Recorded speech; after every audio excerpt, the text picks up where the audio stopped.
is the Page Publishing Book Club. How you doing? I'm Alice Stockton Rossini. Everybody's got a story, but stories about people giving back and leaving the world better than when they came into it are pretty rare. Rona Lakshan's husband Stanley was one of them. He chose to teach in a maximum 4 prison in Lancaster, California for 20 years, a job he loved so much he wrote about it. It took him 12 years to finish his book entitled Teaching Behind the Wire, My Teaching Experience in a California Maximum Prison. And the day after he approved the cover, he didn't wake up.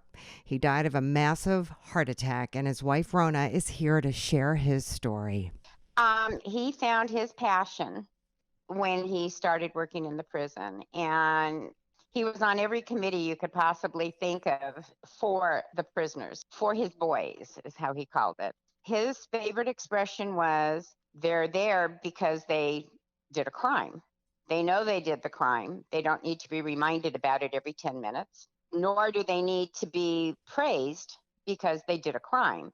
He fought for them, brought in the GED program to the California prison.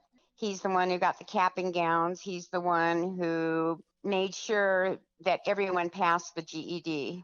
He was wonderful. We used to joke him that people used to kill to get into his class because only 27 could be in it at a time, and there were 2 classes, a day. Did he believe that these prisoners could be reformed? That's a yes/no question. Okay. Some of these were lifers. They will never be out. He knew them from when he knew them, not from their past. He would hand out 27 pencils, and at the end of the class, let's say 26 came back, and he would say, okay, there's 1 pencil missing. By tomorrow morning, I want 27, and they would be there. Other times, people would come up when they were allowed to smoke in the prison, and he was a pipe smoker. They'd go, Mr. Locke, can I have some tobacco? And he'd turn and he'd say, don't ever ask me that again, because I'll turn you in. He always said he was aware, never afraid. Yet there were times if there was going to be, let's say, a riot, one of the inmates would say to him, Mr. Locke, you might want to take tomorrow off. And he'd say, no. And they'd say, fine, but we have your back. But yet he was not one that would ever bring in anything. There were teachers who on Valentine's Day would bring in candy, and he adamantly was against that. He just said, I'm always aware. I'm never afraid. They trust me. I trust them, but I'm aware they're in prison. I'm thinking he made a real difference in Absolutely some people's lives. Yeah. Absolutely. In the book, he was going from one class to another, and he had said to this class, I want you to write down what you learned from me in the last couple of years. 27, the most beautiful calligraphy you've ever seen, and handwriting, penmanship. And basically, they all said the same thing in different words. But if it wasn't for Mr. Locke, or if Mr. Locke had been in my life earlier, I wouldn't be here. Because of him, I'm succeeding. Yes, I'm in prison, but I'm succeeding. I found myself. And there was another teacher too, Gail. They just fought to make sure the programs stayed and not always taken away. He wanted people to be aware. So many correctional officers treat them like dirt. They want them to be reminded every 2 seconds that they're in prison and the correctional officers are superior. And Stanley would tell them, no one is supposed to be doing them favors. No one is supposed to be bringing them in anything, but they're human. They made a mistake. They know. They've killed people. They know. There's a program called Second Chance. Okay, it's not taken off out here because he passed, but that was what he was trying to promote, to give them a second chance. Would he allow people to be put into harm's way? No, ever, never. But he always felt they paid their price. What a great story, Rona. Thank you so much. You've made your husband proud.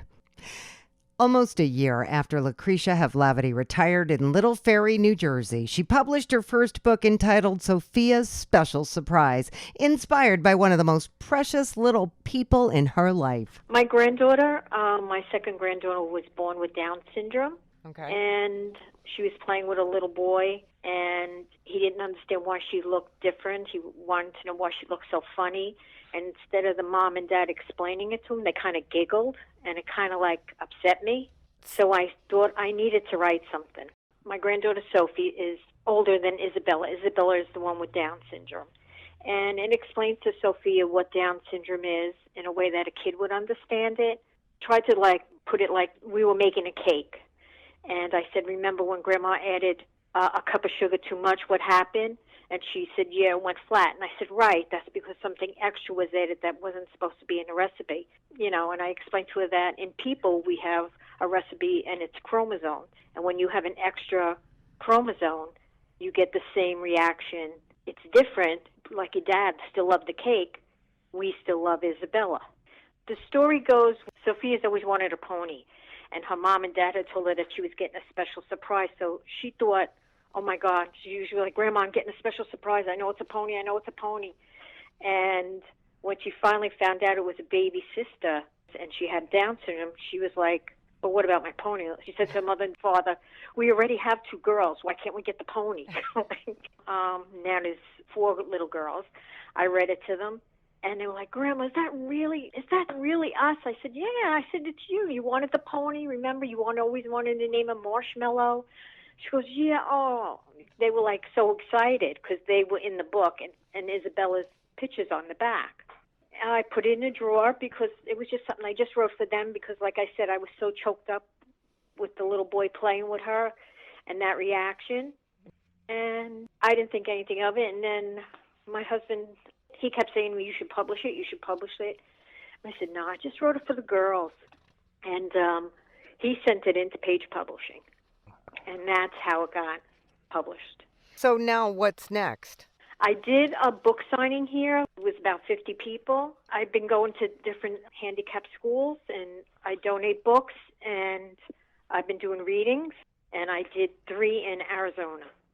My daughter-in-law happens to work at one of the schools, and she donated the books for me to them. And then they had asked if I would love to come and read when I was down there to visit, and I said yes. That's great. To tell you the truth, I had gone to a board meeting, and the board members all bought the book. Kids' parents bought the book. I was like so over. I got really emotional. So I've been trying to donate them to whatever schools, handicapped schools. You're doing good work there, Lucretia. I hope so. All the proceeds are going to my granddaughter. She needs a therapy dog, and that's what we're working towards, getting her the therapy dog. Okay. Well, then you will. I predict you will. I'd like to do one with her and her therapy dog so that they could understand why she could bring a dog to school and other kids can't. Oh, that would be a good one. Do it. Thanks, Lucretia. Love and Do What You Will is a sexy thriller involving a minister, a priest, a young woman, love, betrayal. M. Michelle Dwyer wrote the book in 2011, and now she's re-released it through Page Publishing. I started writing the book about 2.5 years before it was published. And it was an idea that came to mind because I was married to a Lutheran minister. And I thought, okay, let's write something that has to do with the Lutheran faith that is to some extent a little bit scandalous, but not too scandalous. So I came up with this idea. It just came to me one day, and I just had to write it. I mean, this book for me was something that was more or less an obsession. It was something that I had to put down on paper. And it was a story of a woman who falls in love with a man that she's not supposed to fall in love with. She ends up having that man's child, ends up marrying his brother, and eventually realizes when her husband dies that she cannot stand all this stress, all this pressure, and everything that she has done. Because everything in the book is linked to the idea that she is actually not struggling so much against society as she's struggling against her own beliefs. Her beliefs about God, her puritanical upbringing, the Lutheran faith in which she had grown. So it was more or less something that she had to battle. So it was really a battle between her and God. So she manages to leave the area where she was in upstate New York. She moved into New York City. She's tried to open her own business. She ended up marrying a successful attorney who ended up being, unfortunately, an alcoholic. And through that process, she learned a little bit more about herself. What I was trying to portray in the book is the fact that, and it was a little bit of the puritanical standard that if you don't do what you're supposed to do, in the end, you're going to get punished. At the end of the book, she feels like she was being punished. But as the last sentence of the book reveals, the priest who comes to give her absolution asks, well, do you feel that God loves you? And there is an answer to that. So the point is that she was supposed to have learned over this period of her life that there is more to life than just everyday experiences that she had with the attorney, that she had with the Lutheran minister, that she had with his brother, her children, and all of that. So that was the idea behind it. Yes, I realize there are some sex scenes that are thrown in there for good measure, just to keep people entertained. I did try to show that to some extent, both men, both the Lutheran minister and the attorney, were to some extent abusive. One of them was physically, the other one might have been psychologically abusive.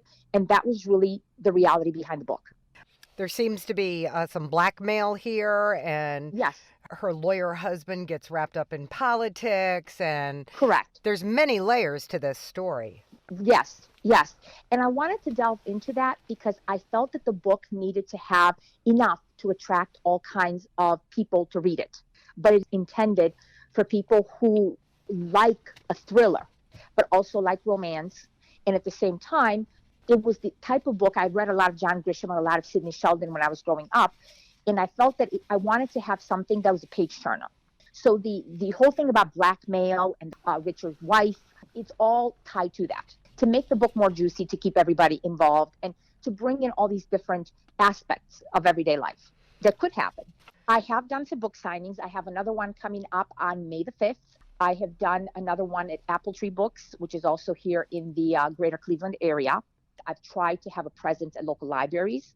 I've tried to have a presence at local events, anywhere there was a group of authors that was involved. I can feel your energy right through the phone, Michelle, man. Just keep going with what you're doing. Jeffrey Church reviews assets for a major bank where he gets 20 days paid time off a year, just enough time to write his first novel entitled Europa. And I'll tell you, it's a galaxy beyond his bank job. I have always been interested in science and space exploration, and I was watching something on PBS discussing Jupiter and its moons, and Europa stood out because the huge ocean beneath its frozen surface that most scientists now believe exists. And they believe that there is more ocean water, more salt water than in all of our oceans combined here on Earth. And I thought, my God, if we're going to find life outside of our planet, this would be the first place to begin with. And it activated my imagination, and that's what prompted me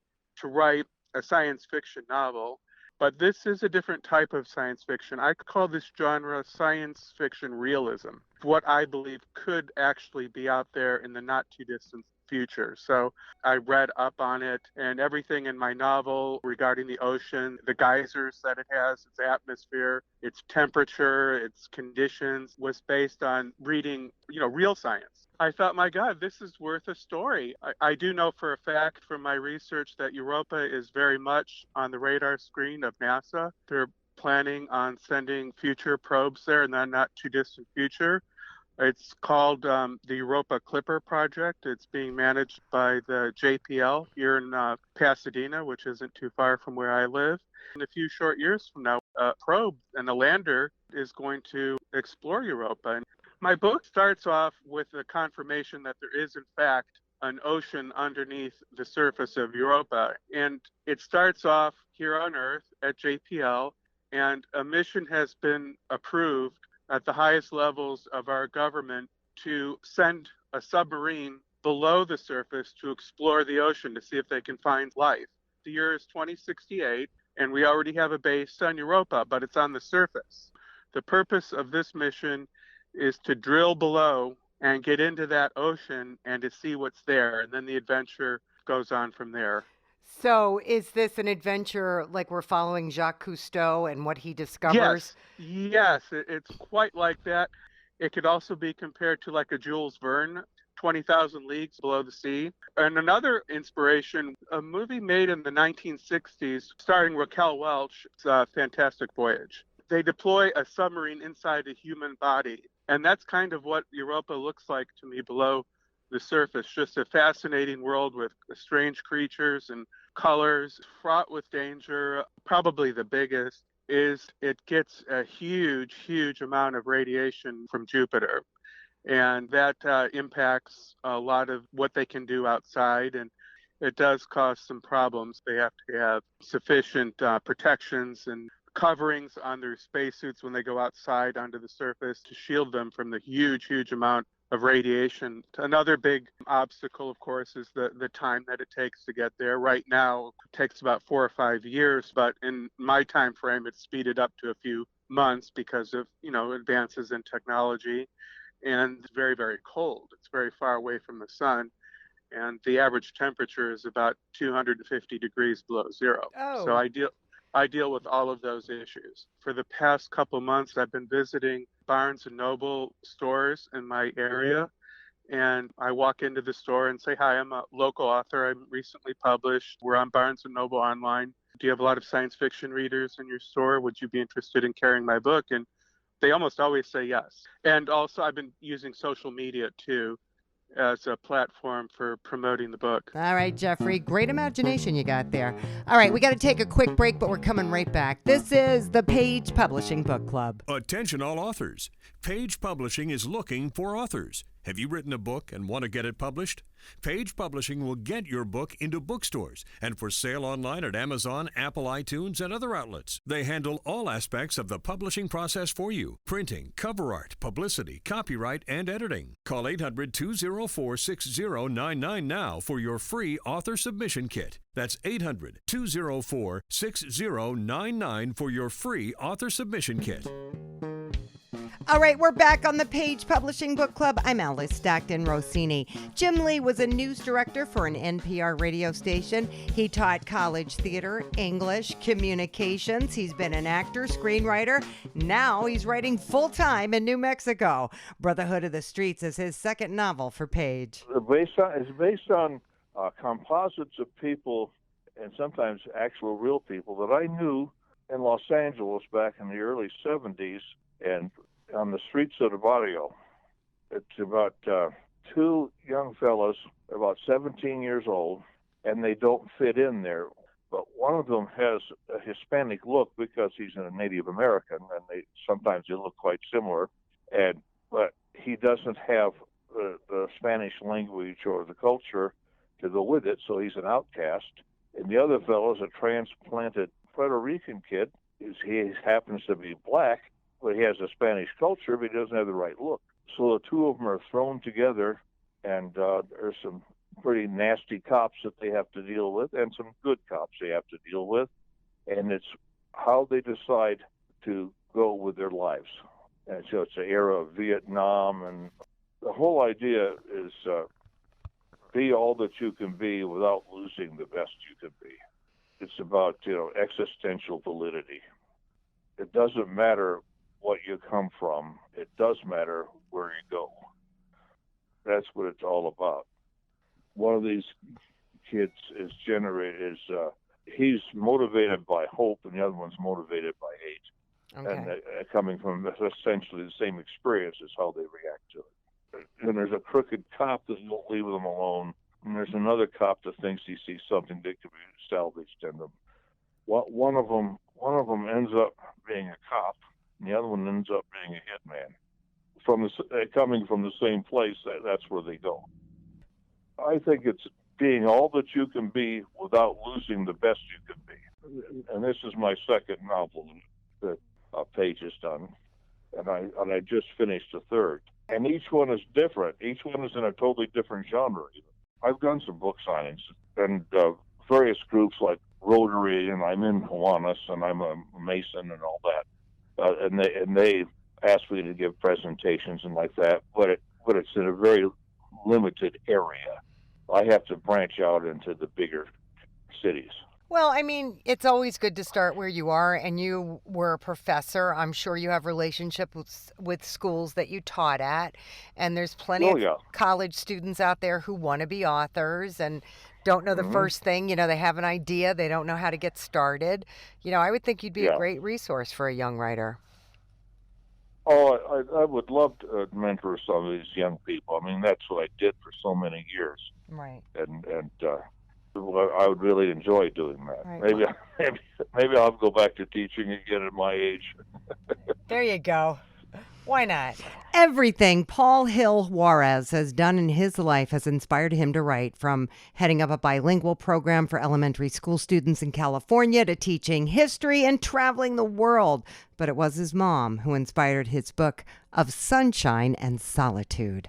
I was very fortunate, and thank God that I had a mother that when I was 11 and 12 had been told by the doctor that she didn't have long to live, and she spent a lot of time with me, and I was very, very fortunate that she oriented me with what we call in Spanish consejos, advices, and these gems of wisdom.